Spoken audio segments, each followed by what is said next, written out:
একটা সময় ছিল যখন স্কুল কলেজের গণ্ডি পের করে ছাত্রছাত্রীরা সবার আগে বিভিন্ন খবরের কাগজে চাকরি চাই এই কলামে বিভিন্ন চাকরির বিজ্ঞাপনে চোখ রাখত। সেই সময়টা এখন আমরা বহু পিছনে ফেলে এসেছি। এখন এই চাকরি খুঁজে পাওয়ার পদ্ধতিটা পুরোপুরি পাল্টে গেছে।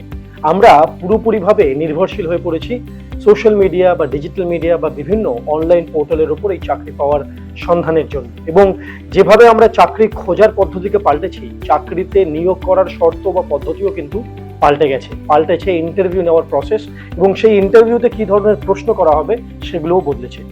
বর্তমানে যখন একটি চাকরির জন্য কোনো প্রার্থী আবেদন করে, সেই ক্যান্ডিডেটের এডুকেশনাল কোয়ালিফিকেশনের থেকেও বেশি লক্ষ্য করেন সেই সংস্থা বা এজেন্সি সেই প্রার্থীর কতটা স্কিল আছে বা কত দিনের এক্সপিরিয়েন্স আছে সেই কোম্পানিতে কাজ করার জন্য। সেই ক্যান্ডিডেট কোন বিষয়ে কতটা দক্ষ, এমনকি সেই বিষয়গুলি যাচাই করার জন্য বিভিন্ন কোম্পানি বিভিন্ন রকমের এক্সামও নিয়ে থাকে। এতক্ষণে আমার কথা শুনে আশা করি বুঝতে পেরেছেন আপনারা যে আজকের এই পর্ব আমরা কি বিষয়ে করতে চলেছি। নমস্কার, আমি মনীষ, আপনারা দেখছেন সিভিএন চ্যানেলে স্মার্ট সল্টলেক, সবার জন্য সব সময়। আমাদের আজকের পর্বে আমরা কথা বলবো বর্তমানে যে চাকরি পাওয়ার পদ্ধতি, এবং তার থেকেও জরুরি চাকরি করব এই চিন্তা ভাবনা শুরুতেই আমাদের সব থেকে প্রথমে যে ধাপ আসে তা হলো নিজের সিভি তৈরি করা। সেই সিভি কিভাবে তৈরি করব, কিভাবে করব না, সিভি তৈরি হওয়ার পর লিঙ্কডইন বা অন্যান্য পোর্টালে আমরা কিভাবে সেটা জমা দেবো, বা একটা ওয়ার্ক প্লেসে সকলকে একসঙ্গে নিয়ে কাজ করার জন্য কি কি দক্ষতা বা কিভাবে নিজেকে তৈরি করবো। এছাড়াও বিভিন্ন নন প্রফিট বা নন গভর্নমেন্টাল ওয়ার্ক প্লেস, থার্ড সেক্টরে কাজ করার জন্য কি মানসিকতা প্রয়োজন, এই সমস্ত কিছু থাকবে আজকের পর্বে। এবং বিশেষ করে আমরা জোর দেবো প্রয়াসম সংস্থার বর্তমানে যে বিভিন্ন রকমের এন্টারপ্রাইজগুলি চলছে, যাদের মধ্যে অন্যতম পিভিবি স্টুডিও এবং প্রসাদ কিচেন, এই জায়গাগুলিতে সাধারণ মানুষজন, ইউথরা কিভাবে ভলেন্টিয়ার, ইন্টার্ন বা চাকরির জন্য আবেদন করতে পারে, এই সমস্ত কিছু থাকবে আজকের পর্বে। আমরা এই পর্বের শুরুতেই কথা বলছিলাম যে আমরা যখনই কর্মজীবনের জন্য তৈরি হব, চাকরি খোঁজা শুরু করব, সেই পদ্ধতির প্রথমেই আসে নিজের জন্য একটি ভালো সিভি তৈরি করা, জীবন বৃত্তান্ত বা সহজ ভাষায় রেজিউমে বা কারিকুলাম ভিটা। কারণ চাকরি খোঁজার জন্য সব থেকে জরুরি যে জিনিস তা হলো এই নিজের সিভি। আজকে আমরা এই পর্বে আলোচনা করব যে সিভি কিভাবে লিখলে, কোন জিনিসগুলিকে সিভিতে সবার আগে রাখলে সেই চাকরির জন্য যে যে প্রার্থীরা নাম জমা করেছে তাদের মধ্যে আপনি একটু হলেও এগিয়ে থাকবেন শুধুমাত্র আপনার সিভির জন্য। এই সমস্ত বিষয় নিয়ে আমরা আজকের পর্বে কথা বলব। প্রথমেই আসি কিভাবে সিভি লিখবো। কথায় বলা হয় যখন কোনো প্রার্থীর সিভি জমা পড়ে কোনো কোম্পানি বা এজেন্সির কাছে, সেই প্রার্থীর সিভি মাত্র 30 সেকেন্ডের বেশি কারোরই নজরে আসে না। তাই খুব জরুরি সিভির ওপরের দিকে আমরা কি কি রাখছি, আপনি কোন কোন বিষয়ে অত্যন্ত ভালো তা প্রথমেই জানাতে হবে। কন্টেন্ট তৈরি করা, দলবদ্ধভাবে কাজ করতে পারা, সময়ের মধ্যে জটিল সমস্যার সহজ সমাধান করা, দ্রুত তথ্য সংগ্রহ করে তার রিপোর্ট তৈরি করতে পারার মতো বিষয়গুলি এখানে রাখা যেতে পারে। এতে পরবর্তীতে ফ্রিল্যান্সিং, ইন্টার্নশিপ বা এন্ট্রি লেভেল চাকরি পাওয়ার ক্ষেত্রে অগ্রাধিকার মেলে। সিভি তৈরি করার সময় সব থেকে ভালো ফরম্যাট হলো ওয়ার্ড ডকুমেন্ট। সাধারণত বেশিরভাগ সিভি এই ফরম্যাটে তৈরি করা হয়। ওয়ার্ড ডকুমেন্ট ফরম্যাটে সিভি তৈরি করলে তা সব ধরনের কম্পিউটারে সাপোর্ট করে এবং যে কোনো সময়ে প্রয়োজন মতো এডিট করে নেওয়া যায়। তবে কাউকে সিভি পাঠানোর সময় ওয়ার্ড ডকুমেন্ট থেকে কনভার্ট করে পিডিএফ ফরম্যাটে পাঠানোই ভালো, কেননা পিডিএফ ফরম্যাট এডিট করা যায় না। সিভি সব থেকে ওপরের অংশ গুরুত্বপূর্ণ তথ্য দেওয়া প্রয়োজন। এক্ষেত্রে গুরুত্বপূর্ণ তথ্য বলতে নাম, ঠিকানা, ফোন নাম্বার, ইমেল আইডি, সমস্ত কিছু। সিভির পাতার একেবারে উপরের অংশে ডান দিক বা বাঁদিক করে এই তথ্যগুলি দিলে সিভি অনেকটা আকর্ষণীয় হয়ে ওঠে। এরপর যে বিষয়টিতে সব থেকে বেশি নজর দেওয়া প্রয়োজন তা হলো কিওয়ার্ড, অর্থাৎ আমার শিক্ষাগত যোগ্যতা, কর্মক্ষেত্রে অভিজ্ঞতা এবং স্কিলগুলিকে সিভির প্রথমেই কিওয়ার্ডের মাধ্যমে লিখে ফেললে তা চোখে পড়ার সম্ভাবনা সব থেকে বেশি তৈরি করে। ধরা যাক কাজের ক্ষেত্রে কেউ যদি ডিজিটাল মার্কেটিং নিয়ে কাজ করেন, তাহলে সেই বিষয়টি প্রথমেই কিওয়ার্ডের মতো করে লিখে দেওয়া ভালো। প্রতিটি কিওয়ার্ড লেখার সময় বুলেট ব্যবহার করা ভালো। বুলেট ব্যবহার করলে যিনি সিভিটি দেখছেন তার নজর সহজেই পড়বে কিওয়ার্ডের উপর। সিভি সবসময় পরিষ্কার ডিজাইনের হওয়া প্রয়োজনীয়।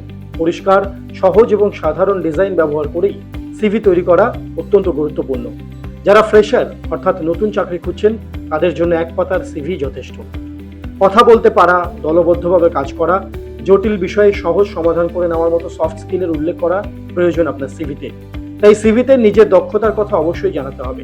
সাধারণত প্রকল্প নির্ভর কাজে নিয়োগের সময় এই ধরনের দক্ষতা থাকলে নিয়োগের ক্ষেত্রে অগ্রাধিকার দেওয়া হয়। ক্লাসরুমের বাইরে কোনো বিষয়ে শেখার সুযোগ মেলে অনেক সময়।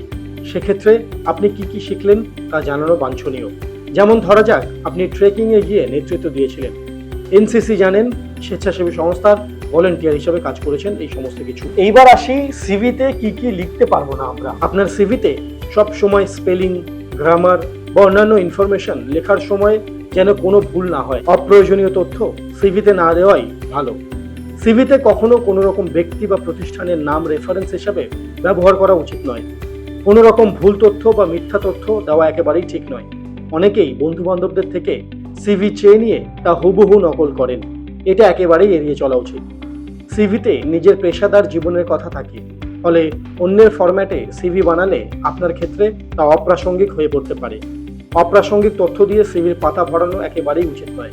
এআই এর সাহায্যে তৈরি করা সিভিও আজকাল খারিজ হয়ে যাওয়ার সম্ভাবনা প্রচণ্ডভাবে বেড়েছে, কেননা প্রযুক্তির সাহায্য নিয়ে সিভি বানালে তাদের নিজস্বতার ছাপ একেবারেই থাকে না। যখন কাজের ক্ষেত্রে সিভি তৈরি করা হচ্ছে তখন প্রার্থীকে এই বিষয়ে খেয়াল রাখতে হবে যে তিনি প্রার্থীর সিভি দেখবেন, তিনি প্রার্থীকে আগে থেকে চেনেন না। সম্পূর্ণ পরিচয় নির্ভর করে প্রার্থীর সিভির ওপর। এই সিভি সবসময় এই বিষয়গুলি মাথায় রেখে তৈরি করলে চাকরির ক্ষেত্রে অনেকটা সুবিধা হতে পারে। 9 to 5 এই ধরাবাঁধা সময়ের মধ্যে কাজ করতে পছন্দ করেন না এমন মানুষ বহু জায়গায় আছে, এবং এমনও অনেক মানুষ আছে যারা পারিবারিক চাপে পড়াশোনার সঙ্গে সঙ্গে রোজগারের চেষ্টাও করছে। তাদের জন্য একেবারে উপযুক্ত ব্যবস্থা হলো ফ্রিল্যান্সিং, অর্থাৎ নির্দিষ্ট কিছু সময়ের জন্য কাজ করব এবং তার পরিবর্তে আমরা কিছু উপার্জন করব। কিন্তু এক্ষেত্রে এই ফ্রিল্যান্সিং এর ক্ষেত্রেও সিভি কিন্তু খুবই গুরুত্বপূর্ণ ভূমিকা পালন করে, এবং আবারও সেই সিভিতে আপনার কর্মদক্ষতা, অভিজ্ঞতা বা আপনার আর অন্যান্য যে স্কিল আছে সেগুলোকে উল্লেখ করা খুবই প্রয়োজন। এক্ষেত্রে যাদের কোনো পূর্ব কাজের অভিজ্ঞতা নেই তারা কিন্তু কোনো রকম কোর্স ওয়ার্ক বা প্রকল্প বা ব্যক্তিগত কাজের নমুনাও সেই সিভিতে উল্লেখ করতে অবশ্যই পারে। আপনি কি সমাজ সচেতন মনোভাবকে পেশা হিসেবে নিতে চান? তাহলে আপনি যোগ দিতে পারেন যে কোনো স্বেচ্ছাসেবী সংস্থায়। কর্মক্ষেত্রে প্রবেশের আগে পড়াশোনার পাশাপাশি আপনি বিভিন্ন সংস্থায় ইন্টার্নশিপ বা প্রশিক্ষণ নিতে পারেন। এর ফলে বইয়ের পড়াশোনার বাইরে বাস্তবে সোশ্যাল ওয়ার্কাররা কিভাবে এবং কেমন ধরনের কাজ করেন সেই সম্পর্কে স্পষ্ট ধারণা তৈরি হবে। প্রয়াসমেও রয়েছে ইন্টার্নশিপ করার সুযোগ। বিদেশের বিভিন্ন প্রতিষ্ঠান ছাড়াও সেন্ট জেভিয়ার্স বিশ্ববিদ্যালয়, Symbiosis, Techno India, Brainware University, NMIMS Mumbai থেকে ছেলেমেয়েরা নিয়মিত প্রয়াসমে ইন্টার্নশিপ করতে আসে। আপনারা হয়তো জানেন না, আমাদের এই সল্টলেক সিটি প্রয়াসম সংস্থা অর্থাৎ এই 30 বছরের আন্তর্জাতিক সংস্থা কিন্তু বরাবর তরুণ তরুণীদের কাজের সুযোগ দিয়ে থাকেন। আপনি যদি ভালো রান্না করতে পারেন, কেটারিং, খাবার সরবরাহ তাহলে বা বিপণন নিয়ে আপনার যদি আগ্রহ থাকে তাহলে আপনি অনায়াসে আমাদের প্রসাদ সেক্টরে যোগ দিতে পারেন। এছাড়াও আপনি যদি ভালো ছবি তুলতে পারেন, প্রফেশনাল ক্যামেরায় ভিডিও তোলা বা এডিট করতে পারেন তাহলে আপনি আমাদের PVB স্টুডিও বা প্রয়াসম ভিজুয়াল বেসিক স্টুডিওতে যোগ দিতে পারেন।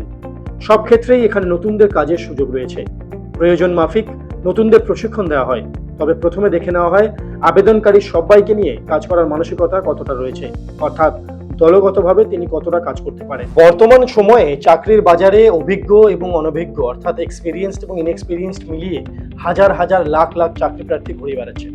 এই সমস্ত মানুষকে পার করে আপনি সকলের আগে এগিয়ে থাকবেন, তার জন্য আপনার কি কি করা প্রয়োজন, কি কিভাবে তৈরি করবেন নিজেকে এবং বাড়িতে বসে অনলাইনে কিভাবে চাকরি খুঁজবেন বা সেখানে আবেদন করবেন, এই সমস্ত কিছু নিয়ে কিন্তু যত তাড়াতাড়ি পারুক একজন মানুষকে চিন্তা ভাবনা শুরু করা প্রয়োজন এবং তার জন্য প্রস্তুতি পর্ব শুরু করে দেওয়া প্রয়োজন। কারণ চাকরি খুঁজে পাওয়া কিন্তু বর্তমান সময়ে একেবারেই সহজ কাজ নয়, কারণ আমরা যে সময়ের মধ্যে দিয়ে যাচ্ছি সেখানে কিন্তু দিনের পর দিন মানুষ চাকরি হারা হয়ে পড়ছে এবং বহু মানুষ আছে যারা চাকরি পাচ্ছে না।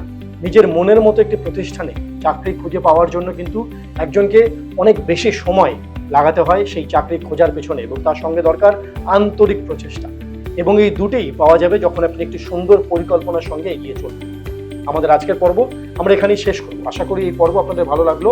এই চাকরি খুঁজে পাওয়া বা বর্তমান চাকরি পাওয়ার যে পদ্ধতি, যেভাবে পাল্টাচ্ছে সময় এবং যেভাবে যে প্রার্থীরা আছে তারা তৈরি করছে, এই সমস্ত কিছু নিয়ে আপনাদের যদি কোনো মতামত থাকে তা অবশ্যই আমাদেরকে কমেন্ট বক্সে জানাবেন এবং অবশ্যই সঙ্গে থাকবেন আমাদের। আমরা আবারও ফিরে আসবো আগামী পর্বে এবং দেখতে থাকুন CVN চ্যানেল, স্মার্ট সল্টলেক, সবার জন্য সব সময়। নমস্কার।